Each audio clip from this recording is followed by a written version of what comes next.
तो अगर आप नॉर्थ कश्मीर से हैं तो आप यहाँ पे आने के बाद बंगस को भूल जाएंगे। तो वहाँ से हम लोग को नागा बर्बर रेंज दिख रही है पाकिस्तान की, एंड हर तरफ से होराइजन, जैसे विंडोज़ 7 का जो है ना वॉलपेपर, सेम वैसे ही लग रहा है। बहुत तेज़ धूप है, बट जंगल के बीच में हम जब चलते हैं तो 15 डिग्री डाउन हो जाता है कि वहाँ पे ख़जाना छुपा हुआ है, वहाँ पे बहुत से बॉक्सेस हैं। हेल स्टॉर्म बहुत तेज़ हो गया, फिर से मुझे शेल्टर में जाना पड़ेगा। हाँ जी, तो कैसे आप सब, वेलकम बैक। मैं हूं तौकीर सुल्तानी और आप देख रहे हैं सुल्तानी फिल्म्स। तो आज का सफ़र थोड़ा खास होने वाला है, कुछ ऐसा जो शायद आपने पहले कभी देखा ना हो। दरअसल कुपवारा का सबसे ब्यूटीफुल माउंटेन टॉप, जिसको लोग डट टॉप के नाम से भी जानते हैं। तो ये सफ़र स्टार्ट होता है डंडकवन मीलियाल से, जो कुपवारा का एक बहुत ही प्यारा सा गाँव है, जो पड़ता है ठीक केरन रोड पे। वैसे तो डट टॉप जाने के लिए बहुत से रास्ते हैं, पर ये वाला सबसे ईजी है। तो करीब सुबह के 8 बजे हमने अपना ट्रैक स्टार्ट किया डंडकवन से, एक बहुत खूबसूरत जंगल का रास्ता। इस सफ़र के दौरान मुझे बहुत से लोग मिले जिनकी मंजिल डट टॉप थी, पर ये लोग वहाँ घूमने के लिए नहीं बल्कि रहने के लिए जा रहे थे।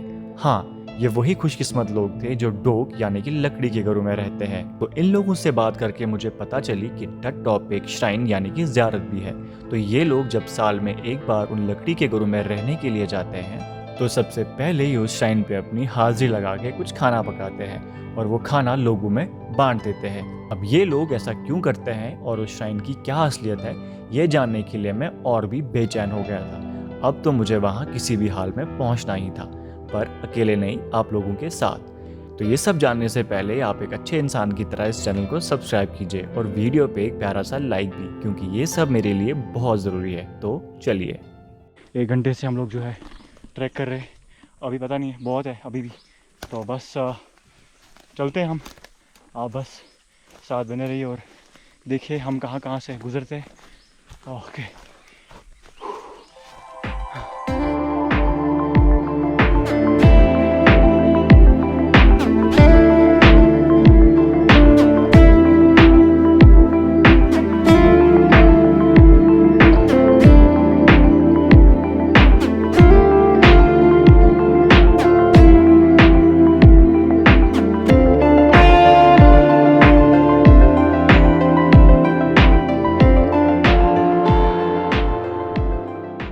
डिफ़िकल्ट तो नहीं कह सकते, मेरे लिए बस मॉडरेट जहाँ हम अभी तक चल के आए। क्योंकि मॉडरेट इसलिए था बिकॉज़ रास्ते में पेड़ थे, घास या फिर झाड़ियाँ जिनको हम पकड़ पकड़ के चल रहे थे, धूप भी नहीं थी, एंड उतना हम लोग को मतलब वो लगा नहीं कि मुश्किल है। अगर खुला माउंटेन होता तो वहाँ पे मुश्किल हो जाता हम लोग को चलना। तो जब आप ऐसे पहाड़ पे चलते हो जंगल में तो आपको ईजी हो जाता है, क्योंकि आपकी झाड़ियाँ हैं साथ में, पेड़ों की ढालियाँ एंड ऑल दैट, तो उनको पकड़ पकड़ के आप चलते हो तो आपके लिए बहुत जो है ईजी हो जाता है। 1.5 घंटे से चल रहे हैं एंड अभी जो है और 1 घंटा लगने वाला है। आप देख सकते हैं कैसा रास्ता है। साइड से हम लोग को डट टॉप थोड़ा सा दिख रहा है उस तरफ, आपको यहाँ पे दिख नहीं रहा यहाँ से, उस साइड से, तो वहाँ पे पहुँचना है हम लोग को। बट हमें यहाँ से सीधे ऊपर जाना है एंड उसके आगे we have to turn right, फिर हम पहुँचेंगे सीधे डट टॉप पे। अभी सबसे मेन चीज़ ये है कि मौसम जो है अभी मतलब ठीक है, ऊपर बहुत तेज़ धूप है, बट जंगल के बीच में हम जब चलते हैं तो 15 डिग्री डाउन हो जाता है पेड़ों के बीच से। बहुत लगता है कि अपन एसी में है, तो ऐसी फीलिंग आ रही है एसी वाली। तो वो एक बेनिफिट यहाँ पे है, नंगी धूप हम पे नहीं पड़ रही है, तो तभी थोड़ा सा मज़ा आ रहा है। इस होराइज़न को क्रॉस करना है पीछे वाले को, एंड वहाँ से ऊपर हम लोग अपने मेन डेस्टिनेशन पे यानी कि डट टॉप पे पहुँच जाएंगे। आप देख सकते हैं कितने लोग हैं, छोटे छोटे बच्चे भी आ रखे हैं, ये यहीं के लोग हैं, मतलब जो समर्स में यहाँ पे रहते। तो आज इन लोगों ने नीचे से ऊपर मतलब माइग्रेट किया अपना पूरा सामान लेके, एंड आज के बाद कुछ टाइम तक, कुछ मंथ्स तक ये लोग यहीं पे रहेंगे। करीब अक्टूबर तक या सितंबर तक ये लोग यहाँ पे रहेंगे। एंड बहुत से लोग ऊपर चले गए उस श्राइन पे, एंड चल भी रहे हैं बहुत लोग हमारे पीछे पीछे।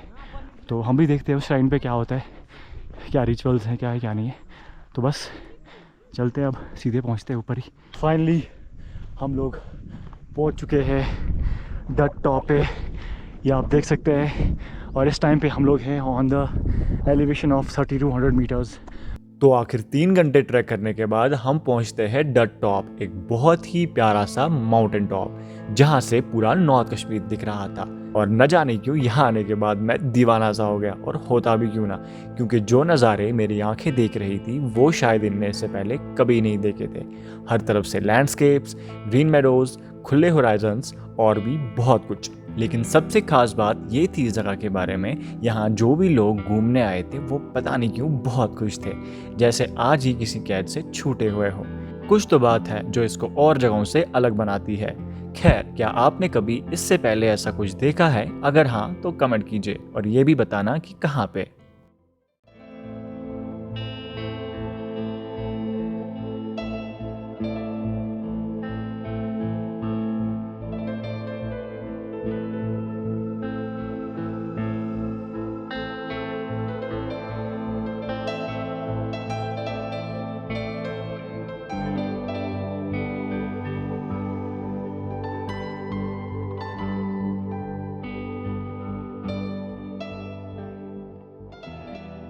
वहाँ से हम लोग को नागा बरबर रेंज दिख रही है पाकिस्तान की, एंड हर तरफ से होराइजन्स, बहुत मज़ा आ रहा है। मौसम बहुत बढ़िया हो रखा है, हर तरफ से लोग हैं यहाँ पे, एंड मतलब मेरे पास वर्ड्स नहीं है यार, आप खुद देख सकते हो। मतलब होराइजन्स ऐसे है कि जैसे कि विंडोज़ 7 का जो है ना वॉलपेपर, सेम वैसे ही लग रहा है ना।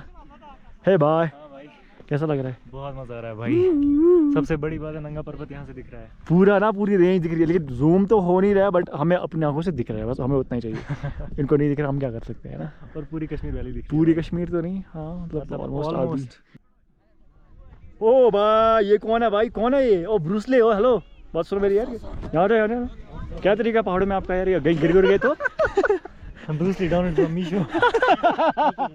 तो यहाँ पे हम लोगों ने एक स्पॉट ढूंढा था खाना खाने के लिए, हमने खाना खा लिया, बट यहाँ पे इस टाइम पे हेल स्टॉर्म स्टार्ट हो गया। तो जैसा कि आपको बताइए, पहाड़ों पे बहुत खतरनाक सा हेल स्टॉर्म होता है। इस टाइम पे आप देख सकते हैं बहुत ही ज़्यादा तेज़। अब यहाँ से भी आप देख सकते हैं, नीचे वाली साइड से, उधर से बहुत तेज़ हेल स्टॉर्म हो रहा है यहाँ पे इंडिया की लास्ट पिक है और उसके उधर पाकिस्तान है, मतलब बॉर्डर है। तो अभी आप देख सकते हैं हर तरफ से हम लोग बारिश से बचने के लिए यहाँ पे आ गए, यहाँ पे कुछ खाना खा लिया, बट अभी हेल स्टॉर्म हो रहा है बढ़िया वाला। वो उधर ऊपर इज़ दैट श्राइन जहाँ पे वो लोग जाते हैं। से एक रोड है, वो साधना टॉप से होता है, रागनी रोड, रागनी से आते इधर से उस्ताद रोड, एंड यहाँ से आगे ये मत्सिल अपना, फिर अपना गुरेज एंड इवन लद्दाख तक जाता है। अभी रेन कोट पहन लिया है और उतनी बारिश नहीं हो रही है, हल्का हल्का हो रही है। मैं आपको जो चीज़ दिखा रहा था ना वहाँ पे उस टाइम पे, अभी विजिबिलिटी कम हो चुकी है। ये मैं आपको बोलने की कोशिश कर रहा था कि ये जो आपको पीक दिख रहा है, this is called Raja Ram दी लड़ियाँ। राजा राम दी लड़ियाँ means the houses of Raja Ram. Raja Ram कोई बादशाह था किसी ज़माने में यहाँ पे, उसके मकान, उसका एक महल है वहाँ पे ऊपर। तो उसके बारे में बहुत मिथ्स हैं कि वहाँ पे ख़जाना छुपा हुआ है, वहाँ पे बहुत से बॉक्सेस हैं, लोगों ने, मतलब कोई वहाँ पे जाता नहीं है, जो वहाँ पे जाता है वो मर जाता है। ऐसे ऐसे बहुत से मिथ्स उस राजा राम के लड़ियों के बारे में बहुत यहाँ पे फेमस है। अभी ट्राई करते हैं यहाँ के लिए परमिशन बना के उस राजा राम दी लड़ियाँ जो भी है वहाँ पे, जो महल वहल जो भी है, वहाँ पे जाने की ट्राई करते हैं। तो लेकिन फ़िलहाल हेल स्टॉर्म बहुत तेज़ हो गया, फिर से मुझे शेल्टर में जाना पड़ेगा। उसके बाद जब ये ख़त्म हो जाएगा तो अपन वहाँ जाते हैं जहाँ पे वो श्राइन है ना, वहाँ पे।